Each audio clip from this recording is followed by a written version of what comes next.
সম্পদৰ ওপৰত যিবিলাক অধিকাৰ আমাৰ পূৰ্বপুৰুষে শক্তিশালীভাৱে কৰা ৰণবিলাকৰ কথা সেই বিষয়বিলাক আমি ক'ত পঢ়িছিলোঁ সেই বিষয়বিলাক পঢ়িছিলোঁ আমি স্কুলত যেতিয়া বুৰঞ্জী আছিল বুৰঞ্জীত পঢ়িছিলোঁ কিন্তু দিল্লীৰ পৰা নিৰ্দেশ আহিল সেই বুৰঞ্জীৰ পৰা সেই বিষয়সমূহ নাইকিয়া কৰি দিব লাগে লাহে লাহে বুৰঞ্জী বিষয়টো বিদ্যালয়ৰ পৰা আঁতৰাই দিয়া হ'ল যেতিয়াই বুৰঞ্জীৰ বিষয় বিদ্যালয়ৰ পৰা আঁতৰাই দিয়া হ'ল আমাৰ উঠি অহা প্ৰজন্মৰ ছাত্ৰ ছাত্ৰীয়ে পথৰুঘাটৰ ৰণৰ বিষয়ে নজনা হ'ল আমাৰ উঠি অহা প্ৰজন্মৰ ছাত্ৰ ছাত্ৰীয়ে অসম আন্দোলনৰ বিষয়ে নজনা হ'ল আমাৰ উঠি অহা প্ৰজন্মৰ ছাত্ৰ ছাত্ৰীয়ে জাতিটোৰ কাৰণে জাতিটোৰ ভাষা সাহিত্য সংস্কৃতিৰ কাৰণে যিসকলে অৱদান দি গ'ল আমাৰ যিসমূহ অধিকাৰ ৰাজনৈতিকভাৱে অধিকাৰ সম্পদৰ ওপৰত অধিকাৰ এই কথা বতৰাবিলাক বুৰঞ্জী নপঢ়াৰ কাৰণে নজনা হ'ল আৰু খুব পৰিকল্পিতভাৱে কেন্দ্ৰই বুৰঞ্জীৰ পৰা এই বিষয়বিলাক আঁতৰাই আমাৰ ছাত্ৰ ছাত্ৰীসকলক আমাৰ সম্পদৰ ওপৰত থকা অধিকাৰবিলাকৰ কথা নজনাৰ কাৰণে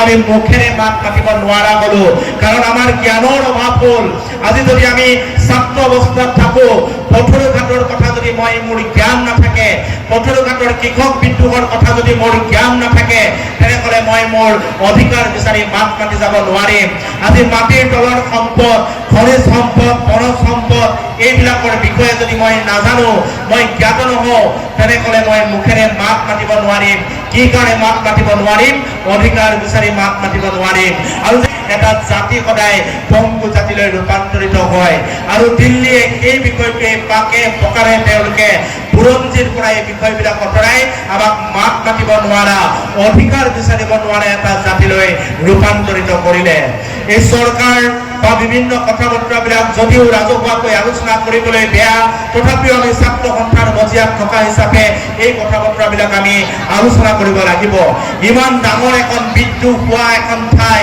যিখন বিদ্ৰোহে কৃষক জাতিটোক উদ্ধাৰ কৰিলে সমগ্ৰ ভাৰতবৰ্ষক এনেকৈ বিদ্ৰোহ কৰি দমনক যে উপৰাই পেলাব পাৰি সেই কথা বতৰাবিলাকৰ নিদৰ্শন কৰি দিলে হাত কৰি ৰাইজে ইয়াত বুকু পাতি ব্ৰিটিছৰ বুকু পাতি ইয়াত তেখেতসকলে মৃত্যুবৰণ কৰিলে পিঠিত গুলি পাতি লোৱা নাছিল বুকুত তেখেতসকলে গুলি পাতি লৈছিল আৰু সেইখন পাথৰী ঘাটৰে সেই সন্মুখত থকা পাথৰী ঘাট হায়াৰ ছেকেণ্ডেৰী যিখন উচ্চতৰ মাধ্যমিক বিদ্যালয় তাৰ অৱস্থা দেখি আচলতে আজি পুতৌ জন্মিছে আন্তঃগাঁথনিৰ যি অৱস্থা সেই অৱস্থা দেখি আজি পুতৌ জন্মিছে ইয়াত বাণিজ্য শাখা নাই বিজ্ঞান শাখা নাই এইবিলাক দূৰৰে কথা আন্তঃগাঁথনিৰ যিটো ব্যৱস্থা সেই ব্যৱস্থাটোৱে আচলতে চকু কপালত তুলিছে গতিকে ইয়াৰ পৰাই আমি চৰকাৰক দাবী জনাইছোঁ এই ঐতিহাসিক ঠাইখনক পাথৰুঘাটক লৈ আপোনালোকে ৰাজনীতি কৰিছে কৰি থাকক কিন্তু উঠি অহা প্ৰজন্মৰ ছাত্ৰ ছাত্ৰীসকলৰ কাৰণে সেই উচ্চতৰ মাধ্যমিক বিদ্যালয়খন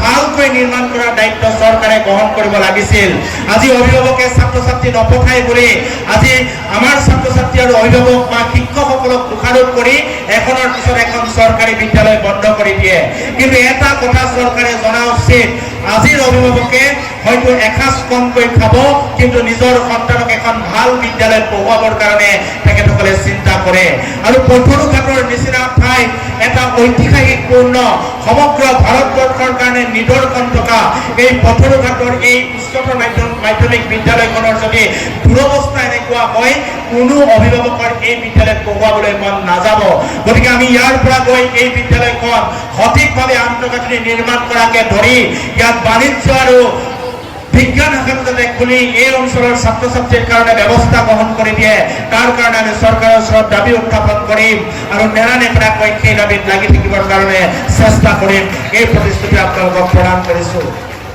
ইয়াৰ লগে লগে এই পাথৰুঘাটত আমি বহুদিনৰ পৰা শুনি আছোঁ প্ৰায় 2006 চনৰ পৰা এখন দুগ্ধ ছ'চাইটি আছে য'ত প্ৰায় 200টা পৰিয়ালে লগ হৈ ইয়াত গাখীৰ উৎপাদন কৰিছে নিজকে স্বাৱলম্বী কৰি তুলিছে কিন্তু চৰকাৰৰ কাণ সাৰ নাই আজি ইয়াত উপস্থিত হৈ এই ঠাইলৈ অহাৰ আগতে আমি সেই দুগ্ধ ছ'চাইটিখনলৈ গৈছোঁ মানুহ আহিছে তাত বিভিন্ন ধৰণৰ সমস্যা আছে আগবেলা যিখিনি গাখীৰ তেখেতসকলে সংগ্ৰহ কৰে সেই গাখীৰখিনি বিকাৰ ক্ষেত্ৰত কিছু ধৰণে সুবিধা পায় কিন্তু পাছবেলা উৎপাদন কৰা গাখীৰখিনি বিক্ৰী কৰিবলৈ তেখেতসকলে মূৰে কপালে হাত দিবলগীয়া হয় যিটো সময়ত নিবনুৱা সমস্যাই গা কৰি উঠিছে যিটো সময়ত মানুহে চাকৰি বিচাৰি হাহাকাৰ কৰিছে সেইটো সময়ত এই ঐতিহ্যপূৰ্ণ পাথৰী ঘাটত কেইবাগৰাকীও মানুহে লগ খাই এখন ছ'চাইটি খুলিছে। 200টা পৰিয়ালে দুগ্ধ উৎপাদন কৰি চৰকাৰৰ মুখলৈ নাচাই তেখেতসকলে স্বাৱলম্বী হ'বৰ কাৰণে যত্ন কৰিছে। দৈনিক 30,000 লিটাৰ গাখীৰ উৎপাদন কৰি এই অঞ্চলৰ ৰাইজক এই অঞ্চলৰ বিভিন্ন ঠাইত তেখেতসকলে গাখীৰ যোগান ধৰিবলৈ সক্ষম হৈছে। আৰু এনেকুৱা এটা কাম কৰি থকাৰ পিছতো, এটা বিভাগ থকাৰ পিছতো, এখন কৃষি বিভাগ, দুগ্ধ বিভাগ থকাৰ পিছতো সেই বটলঘাটৰ সেই দুগ্ধ বিভাগটো আহি তাত আচলতে যিখিনি আন্তঃগাঁথনিৰ ক্ষেত্ৰত সুবিধা কৰি দিব লাগে সেই সুবিধাখিনি তেখেতসকলে কৰি দিবলৈ আজিলৈকে দেখা নাই। চাকৰি দিব নোৱাৰে, নালাগে। চাকৰি যিসকলে বিচাৰি যোৱা নাই, যিসকলে নিজেই স্বাৱলম্বী হ'ব বিচাৰিছে, সেইসকলক অন্তত বাদ দেখুৱাবৰ কাৰণে চৰকাৰে যিখিনি সাহায্য দিব পাৰে সেই সাহায্যখিনি দিবৰ কাৰণে যাতে তেখেতসকলে চেষ্টা কৰে, সেই দাবীও আমি উত্থাপন কৰিম। আৰু আমি কৈছোঁ যে এই দুগ্ধ ছ'চাইটিৰ লগত জড়িত প্ৰতিটো পৰিয়ালক আমি ক'ব বিচাৰিছোঁ, ইয়াৰ লগত জড়িত প্ৰতিগৰাকী ব্যক্তিক আমি ক'ব বিচাৰিছোঁ, আপোনালোকে মনোবল ভাঙি নিদিব। চৰকাৰে কৰা নাই, মনোবল আপোনালোকে অধিক উৎসাহ কৰি পেলাই সেই মনোবলেৰে কাম কাজ কৰি থাকক। আমি আপোনালোকৰ লগত আছোঁ। ইয়াত অত্যাধুনিক পৰিমাণে কিদৰে গোটেই ব্যৱস্থাটো আগবঢ়াই লৈ যাব পাৰে আমি আলোচনা কৰিম। আৰু অতি শীঘ্ৰে এই বিষয়টোক লৈ আমি ৰজাঘৰৰ লগত আলোচনা কৰি সমাধানৰ কাৰণে আমি ব্যৱস্থা গ্ৰহণ কৰিবলৈ চিন্তা চৰ্চা কৰিম। মই বক্তব্য দীঘলীয়া কৰিব বিচৰা নাই। দৰঙী কলা সংস্কৃতি বুলি ক'লে আমি সকলোৱে জানো, ইয়াৰ ওজাপালি নৃত্যৰ কথা জানো। দৰঙী লোক সংস্কৃতি বুলি ক'লে অসমীয়া সমাজৰ সাংস্কৃতিক ভঁৰালক চহকী কৰা এটা সংস্কৃতি হৈছে দৰঙী লোককৃষ্টি। মই যেতিয়াই দৰঙলৈ আহোঁ, এই দৰঙী লোককৃষ্টিৰ সংস্কৃতি আমাক সকলোকে প্ৰভাৱিত কৰি আহিছে। বিভিন্ন ধৰণৰ সংস্কৃতিৰ উপাদানেৰে পৰিপূৰ্ণ এই দৰঙী লোক সংস্কৃতিয়ে বিশ্ব দৰবাৰত ঠাই পাব লাগিছিল। আমি যেতিয়া এই ঠাইত উপস্থিত হৈছিলোঁ, এগৰাকী বক্তাই কৈ আছিল দৰঙী লোক সংস্কৃতিৰ কথা। আমি এই বিষয়বিলাক আমি দেখিছোঁ। বহুদিনৰ পৰা ছাত্ৰ সন্থাৰ মজিয়াত ঘূৰি থাকোঁতেও দৰঙী লোক সংস্কৃতিয়ে কিদৰে আমাক প্ৰভাৱিত কৰিছে, কিদৰে সক্ৰিয় নিজা মৌলিক উপাদানেৰে, নিজা সাংস্কৃতিক উপাদানেৰে এই দৰঙী লোক সংস্কৃতি বা কলা সংস্কৃতি বিখ্যাত।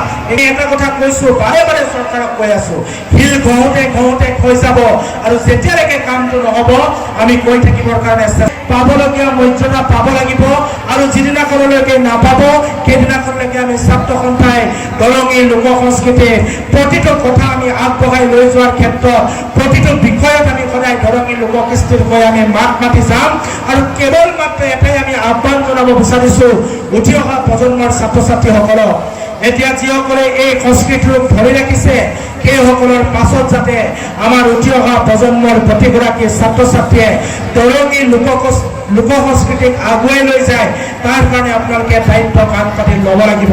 অন্যথা কিন্তু দৰঙী লোক সংস্কৃতি আহি থাকিবলগীয়া দিনত জীয়াই নাথাকিব। এই দৰঙী লোক সংস্কৃতি দৰঙীবাসী ৰাইজৰ স্বাভিমান।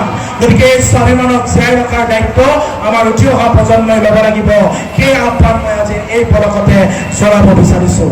মই পুনৰবাৰ শুভেচ্ছা জ্ঞাপন কৰিছোঁ যিসকলে ইয়াত ভাল ফলাফল লাভ কৰি ইয়ালৈ আহিছে, তেখেতসকলে আহি থাকিবলগীয়া দিনত সামাজিক দায়বদ্ধতাৰে কাম কাজ কৰি যাবৰ কাৰণে চিন্তা কৰক। কাৰণ নিজৰ পঢ়া শুনা আগবাঢ়ি যাব। এই বাথৰিঘাটক লৈ, এই দৰঙী লোককৃষ্টিক লৈ, এই দৰংখনক লৈ, অসমখনক লৈ, সমগ্ৰ ভাৰতবৰ্ষক লৈ আপোনালোকৰ সপোনবিলাক আগুৱাই যাওক। নিজৰ গাঁওখন, নিজৰ ঠাইখন আপোনালোকৰ বাবে প্ৰথম হওক, তেতিয়াহে আপোনালোকে সামাজিকভাৱে কাম কৰি যাব পাৰিব আৰু সমাজে আপোনালোকক প্ৰত্যেকটো স্তৰতে মনত ৰাখিব।